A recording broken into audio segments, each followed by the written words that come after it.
The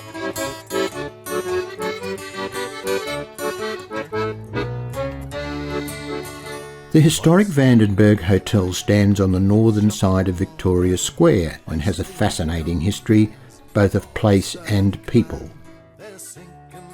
Its story is also intertwined with other interesting aspects of Forbes' past, and we will visit them as well. So dig beneath the mall, boys, that's where you'll find your boys. I find it the same as you found it before.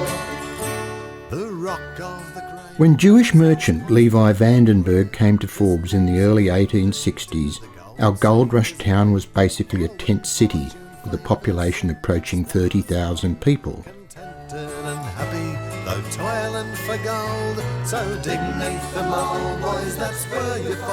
They were mostly miners trying to make their fortune. This was an exciting time on the Lachlan goldfields with people coming from every nation.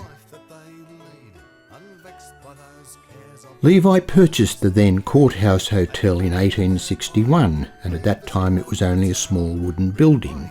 It was replaced by the current two-storey premises later in that decade. He retained the name Courthouse Hotel and transformed it into one of the leading hotels in Central West New South Wales.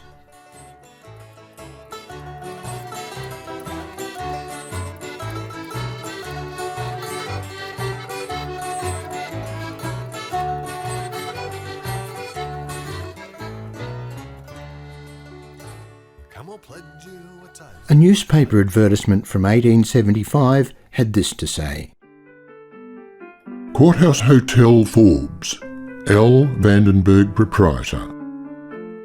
The above hotel is situated opposite the courthouse, and the proprietor, having spared no expense in furnishing and making additions to the same, hopes, by strict attention and civility, to ensure a fair patronage from his friends and the public generally. The comfort is unsurpassed by any of the leading hotels in the colony. Good stabling under an experienced and careful groom, baths and billiards. Forbes was unique, having the first Jewish synagogue outside of Sydney. The construction was overseen by the many Jewish businessmen on the goldfields, and Levi was one of them. We cannot determine the location of this first synagogue, but suspect it was in Templar Street in the vicinity of the current Vandenberg Hotel. A later building in Lachlan Street was also utilised as a synagogue after the Jewish population declined as the gold petered out. The group also established a Jewish section in the local cemetery, and the Vandenberg family are interred there. Levi Vandenberg died in 1894, and his son Leon took over the establishment. It was still known as the Courthouse Hotel at this time.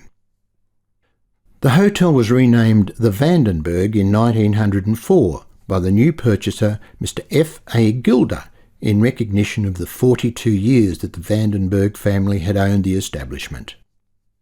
Being a prominent hotel, many important events were held there, and many important people visited. Then New South Wales Governor Sir Robert Duff stayed in 1893 and wrote a warm report about the experience.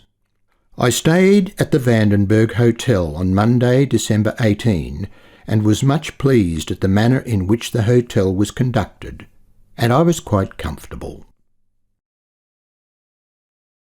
Over generations, the wide verandas of the Vandenberg have been utilised in many ways.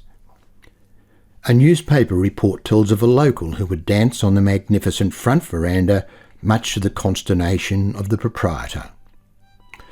Forbes Advocate, 1954. Flashbacks of Forbes by Mr. George Gunn. George Brown was a noted comedian of the town who used to make a dancing academy of the wide spacious veranda floor of the Vandenberg Hotel, much to the annoyance of the late Levi Vandenberg. Mr. Vandenberg protested against the wearing out of his son's shoes and the boards.